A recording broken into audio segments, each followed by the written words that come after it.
जनता को ये चीज अच्छी लगती है कि जो चीज पहले असंभव मानी जाती थी कि सामान्यतः भाई बड़े व्यवसायी ने बना लिया मॉल, कोई नहीं हटा पाएगा, बड़े अपराधी ने बना लिया पब्लिक पार्क, कब्जा कर लिया, कोई माई का लल नहीं हटा पाएगा, तालाब पूरे प्रदेश भर में तालाब पाट दिए गए कि नहीं, या इसमें कोई जांच की जरूरत है? पाट दिए गए ना, और सब तालाबों पर प्लाट काट दिए। तो जनता को अब लग रहा है कि भाई चलो कम से कम तत्काल फैसला हो रहा है, दंड मिल रहा है। चंद्रशेखर जी, देखिए आदरणीय अमिताभ जी, मैं एक बात बताऊं, पहले मैं आपका जवाब दे दूंगा तब उनका राजनीतिक जवाब दे दूंगा। जो बुलडोजर की है, दरअसल बात सिर्फ बुलडोजर की नहीं है। ये जो हमारा सैकड़ों हजारों दशकों साल का इतिहास है, इसमें एक चीज कॉमन रही है कि एक व्यवस्था आती है, उस व्यवस्था का दुरुपयोग भी, उसी अच्छी काम के लिए आई हुई व्यवस्था का दुरुपयोग भी उसी व्यवस्था के पहले दिन से ही प्रारंभ हो जाता है। फिर एक स्थिति आती है जब आम जनमानस से लेकर बुद्धिजीवी से लेकर के सत्ताधारी तक सबको लगने लगता है कि यार ये तो बड़ा गलत हो रहा है। फिर उस व्यवस्था को फिर पलट दिया जाता है और व्यवस्थाएं बदल करके, लेकिन आप जितनी व्यवस्था बदलेंगे, जो इसके नकारात्मक लोग हैं उस व्यवस्था के लूप होल्स का इस्तेमाल करके उसको आगे ले जाएंगे। इसी क्रम में मैं आपको व्याख्या कर दूं इस बात का, ऐसा नहीं था कि बुलडोजर पहले नहीं चलता था। आज से ज्यादा की बात नहीं है, 80 के दशक तक बड़ी कॉमन बात होती थी कि कोई कोर्ट कानून का कोई लफड़ा नहीं होता था, जनता जानती ही नहीं थी, जिसका मन होता था वो वहां बुलडोजर चलाने लगता था। नतीजा ये हुआ कि बुलडोजर का 80 से 90% हिस्सा दुरुपयोग होने लगा और गरीबों की, झोपड़ियों की, कमजोर लोगों की घरों को उड़ाए जाने लगा, और जो बड़े बड़े लोग थे वो उससे असर पाए नहीं, वो इससे ले लिया करते थे। बाद में इसी प्रकार से जैसे ये जो सरेआम गोली मारे जाने लगे, इनकाउंटर होने लगे, इन इनकाउंटर ने बाकायदा ये एक तरह से कॉन्ट्रैक्ट किलिंग के रूप में आने लगे।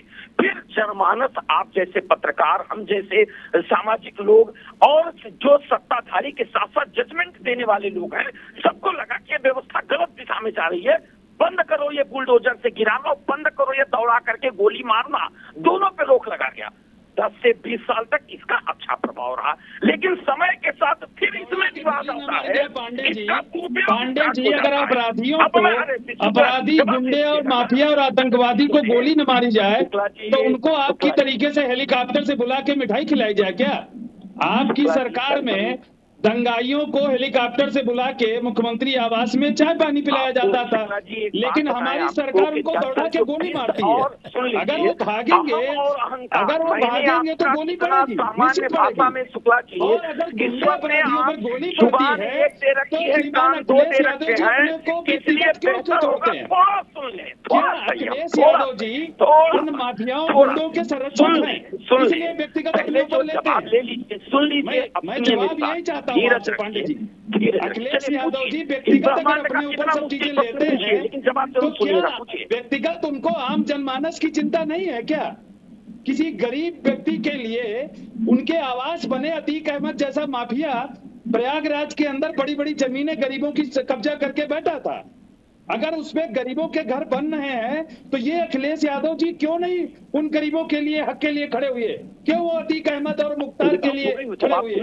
जवाब सुनेंगे। आपकी तारीफ करता हूँ कि आपने सकारात्मक सुझाव दिए, लेकिन समय हमारा आपका भले समय कीमती ना, हमारा उस दर्शकों का समय कीमती है। जवाब दीजिएगा। मुझे इस तरह के तू मैं करने का मन नहीं है। सुनने का अगर मन हो तो मैं बोलूं, अनुमति हो तो। शुक्ला जी, मैंने इतना सामान्य भाषा में, इतनी शिष्टाचार तरीके से आपका मैंने कहा कि अगर कहीं कुछ भी जो कुछ अच्छा हो रहा है, मैंने बिना कोई इस बच के कहा, उसका मैं स्वागत करता हूं और मैं निगाह लगाए रखूं। हम तब बोलेंगे जब हमको ये लगेगा कि इस बुलडोजर ने किसी निरीह का घर गिरा दिया, किसी के साथ अन्याय जाति कर दिया, क्योंकि आपको भी पता है कि इस धरती पे कोई ऐसा सिस्टम नहीं बना है जो 100% परिपक्व हो।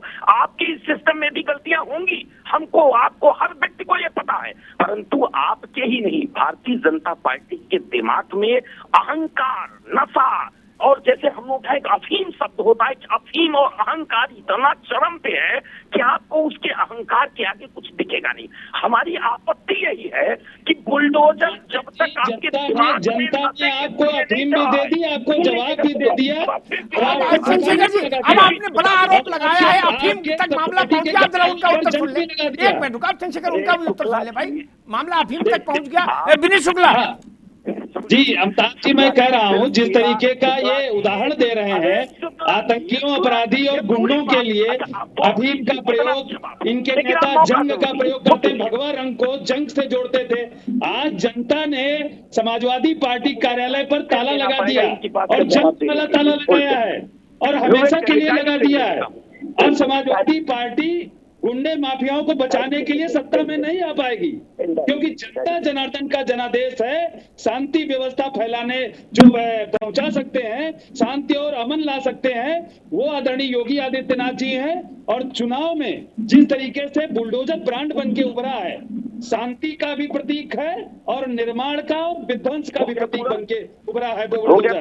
तो इसीलिए दहशत, आप ये कह रहे हो सृजन और संहार दोनों का प्रतीक ये है, ठीक बात। मैं चंद्रशेखर आऊंगा अभी आपके पास। मैं डॉक्टर सुधा को और मिश्रा जी को भी ले आऊं। मिश्रा जी, ये मामला तो भाई टेढ़ा हो गया।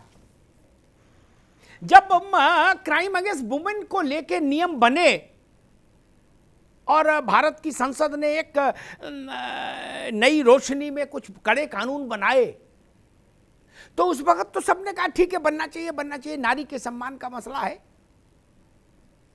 थोड़े समय बाद धीरे धीरे कुछ वेस्टेड इंटरेस्ट ने उस पर लूप बताया कि जी देखो फलानी जगह ऐसा झूठा केस दर्ज करा दिया, फलानी जगह झूठा केस करा दिया। हालांकि 90 केस असली थे जिनमें महिलाओं को राहत मिली, प्रोटेक्शन मिला, लेकिन अगर 10 केस भी ऐसे पाए गए तो उनका बड़ा प्रचार हुआ कि अदालतें इस कानून को डाइल्यूट कर दे। लेकिन खैर थैंक्स टू जुडिशरी और लेजिस्लेचर उसको डाइल्यूट नहीं किया।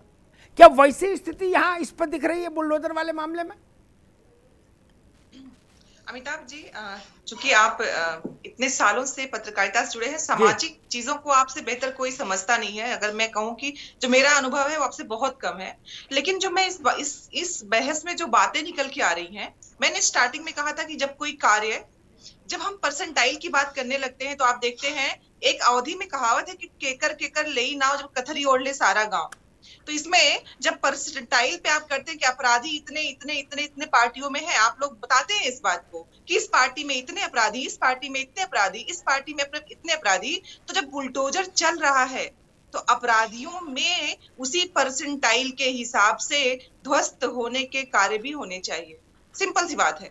ये प्रश्न होना चाहिए कि अगर हर पार्टी में है माफिया अपराधी, तो हर पार्टी के लोगों का भी घर गिरना चाहिए, पहली बात। दूसरी बात, चूंकि बहस कर देना और उस बात को हंस के टाल देना और उसकी सत्यता को जानना। ग्रेटर नोएडा में एक ठेलिया मजदूर की तोड़ी गई, अधिकारियों से वो कहता रहा कि मेरे जीविका के लिए यही जरूरी है, लेकिन उस पर कोई भी सुनवाई नहीं, तोड़ दिया गया।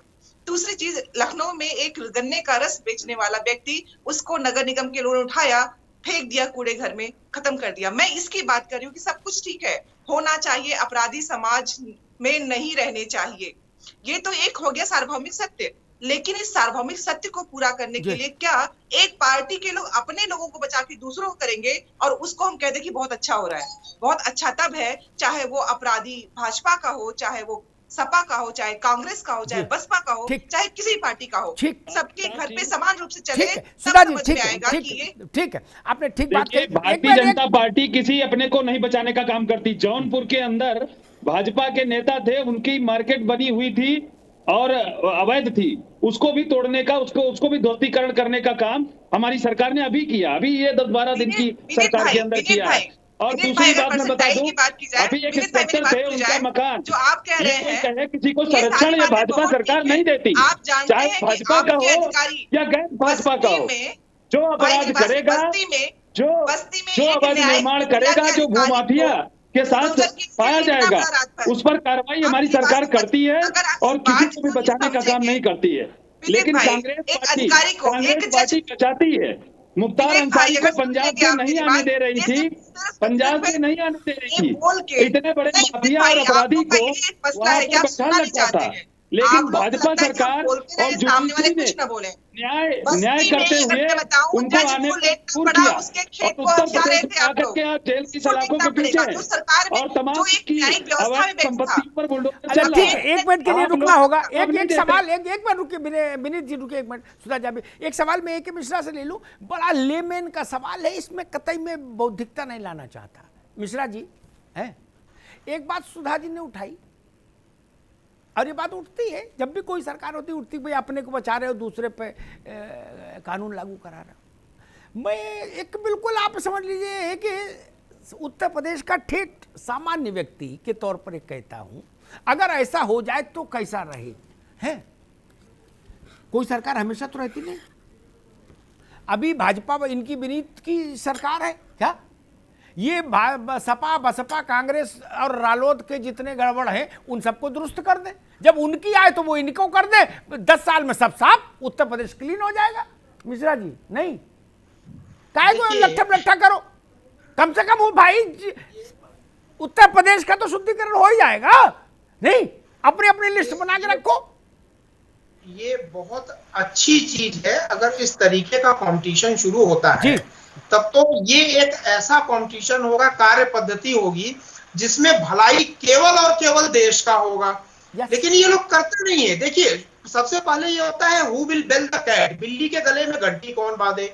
ये काम बीजेपी ने शुरू कर दिया है। बिल्ली के गले में घंटी बांधने का काम जिसने किया उसको श्रेय मिलेगा, और मैं तो स्वागत करता हूं। आगे अगर सपा की सरकार आती है तो कोई भाजपाई गुंडा या कोई भाजपाई नेता का आक्रमण है तो वो पहले दिन से उसको गिराना शुरू करे।